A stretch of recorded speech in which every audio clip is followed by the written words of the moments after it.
In 1994, a Kurdish shepherd was walking through the hills of southeastern Turkey when he tripped over something sticking out of the ground. He kicked it. It did not move. He dug around it with his hands and found stone, carved stone. He reported it to the local museum.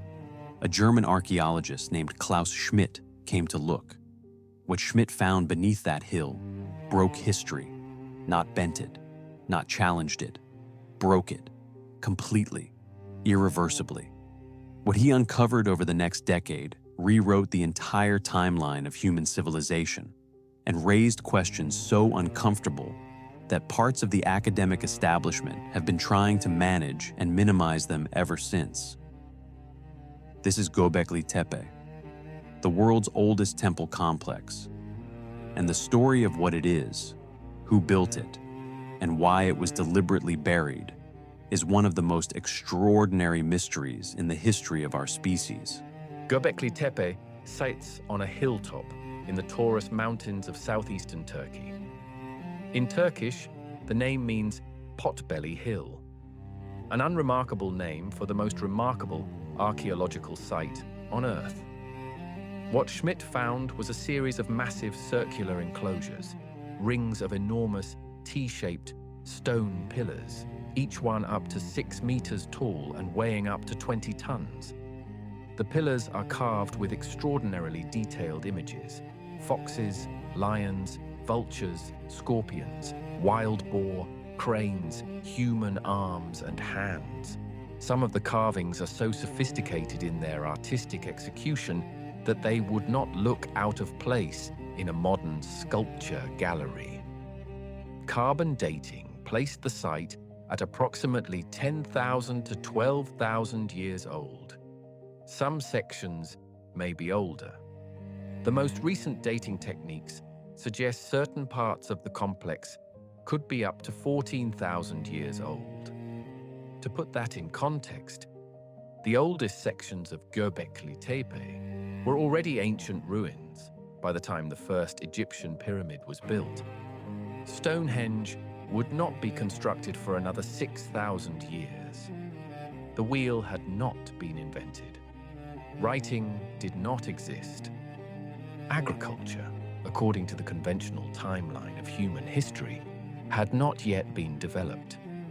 And yet, here was a massive, sophisticated, deliberately designed temple complex, built by people who, according to everything we thought we knew, were supposed to be primitive hunter-gatherers who had not yet learned to farm.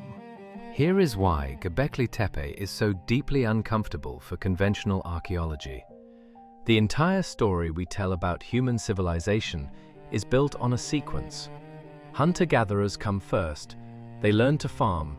Farming creates surplus food. Surplus food allows people to settle in one place. Settled communities develop specialization.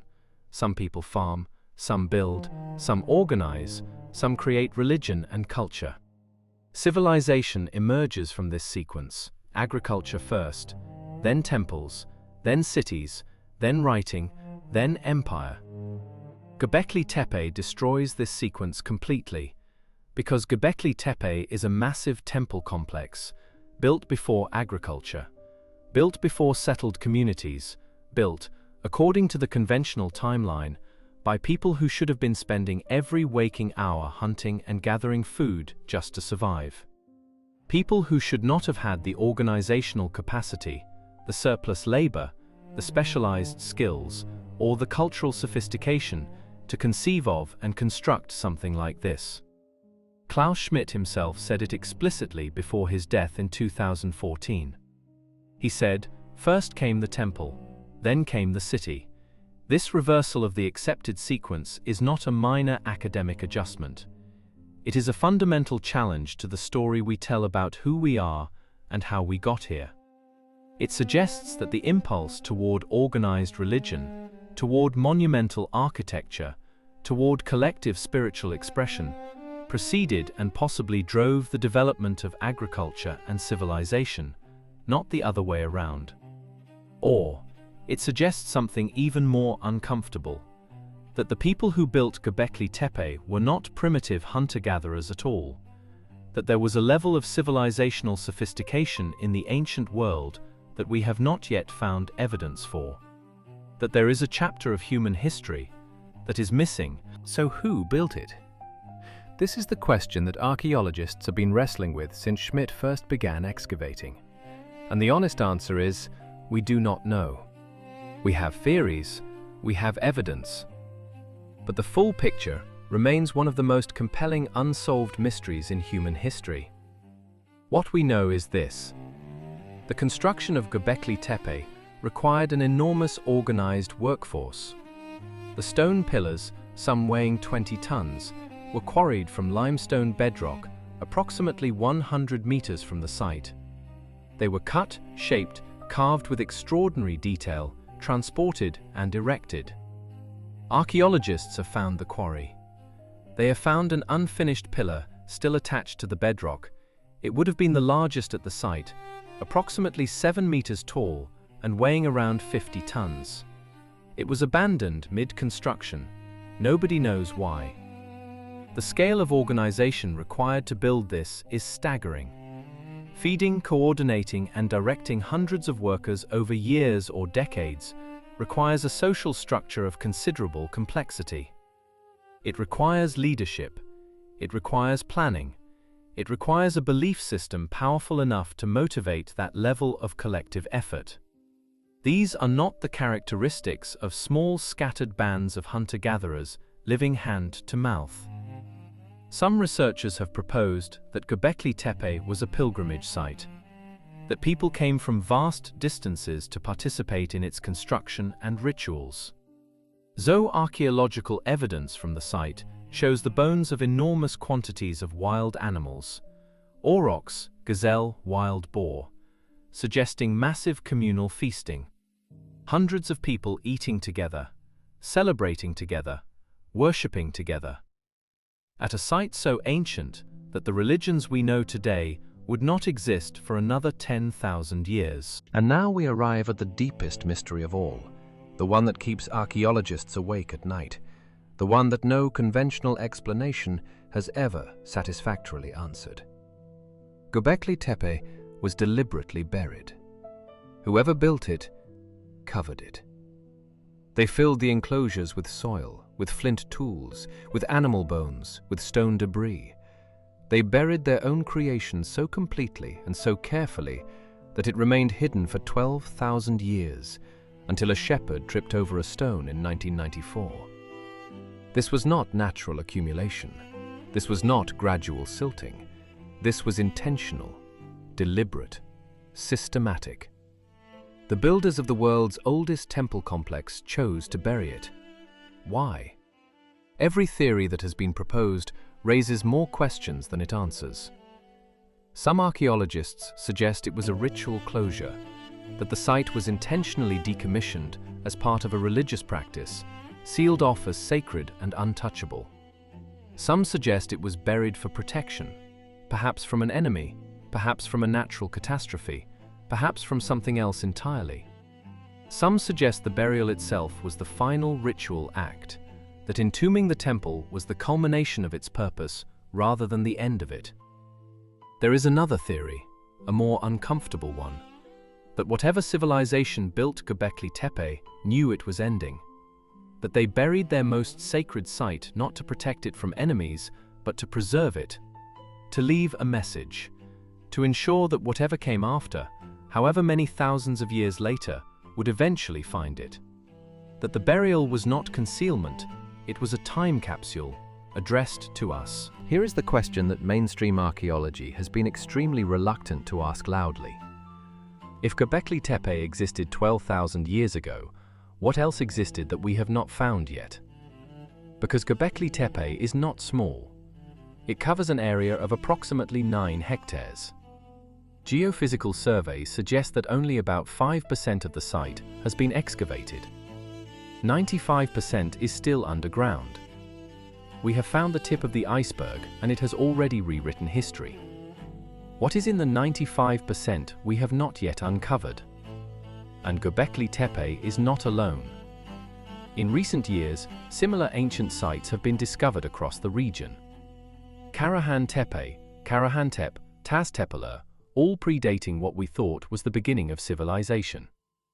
Each new discovery pushes the timeline further back. Each new discovery suggests that what we call the cradle of civilization may be far older and far more sophisticated than the textbooks have been willing to admit. There is a pattern in how these discoveries are handled by the academic establishment.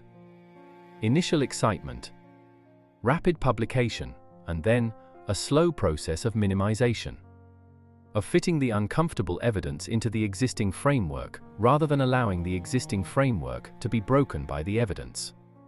Klaus Schmidt spent 20 years excavating Göbekli Tepe and died before the full implications of what he found were taken seriously by mainstream archaeology. The philosopher Thomas Kuhn wrote in 1962 that scientific revolutions do not happen when new evidence emerges. They happen when the generation that built its careers on the old theory dies and is replaced by a new generation not invested in defending it. Göbekli Tepe is waiting for that generation. The evidence is already there. The question is whether the institutions that control how history is taught are willing to let it change what they teach. Göbekli Tepe forces us to ask a question that is as philosophical as it is archaeological. What is civilization? We define it by writing, by cities, by agriculture, by organized religion. But Göbekli Tepe had organized religion and possibly organized society before any of the others. It suggests that the human impulse toward meaning, toward transcendence, toward building something larger than individual survival, is not a product of civilization. It is the engine of it. The people who built Göbekli Tepe did not need to build it to survive. They chose to build it. They chose to invest enormous collective effort over generations in creating a space of shared spiritual meaning. Before farming, before cities, before writing, before any of the things we use to define what it means to be civilized. The desire to reach towards something beyond the immediate and the material appears to be as old as our species, perhaps older. And then they buried it. They sealed it. They walked away. And 12,000 years later, a shepherd tripped over a stone, and a German archaeologist started digging. And everything we thought we knew about who we are and how long we have been here started to come apart at the seams. We are only beginning to understand what Göbekli Tepe is telling us. And what it is telling us is that the story of humanity is far older, far stranger, and far more extraordinary than we have been taught. In 2018, Göbekli Tepe was designated a UNESCO World Heritage Site. The official description calls it the earliest known example of monumental architecture, a polite academic phrase for something that should have been impossible by everything we thought we knew about that period of human history. The excavations continue, slowly, carefully. With approximately 1% of the site uncovered per decade at the current pace, the full picture of what lies beneath Potbelly Hill will not be known in our lifetimes, perhaps not in our children's lifetimes. Whatever is in that 95% of unexcavated ground is waiting, patient, as it has been for 12,000 years. Klaus Schmidt, the man who gave his life to uncovering this site, said before he died, "They built this place, and then they hid it. I have been trying to understand why for 20 years. I still do not know. But I believe the answer is the most important thing we could possibly discover about ourselves." A shepherd tripped over a stone in 1994, and the oldest secret in human history began, very slowly, to reveal itself. Empires of thought. This is only the beginning.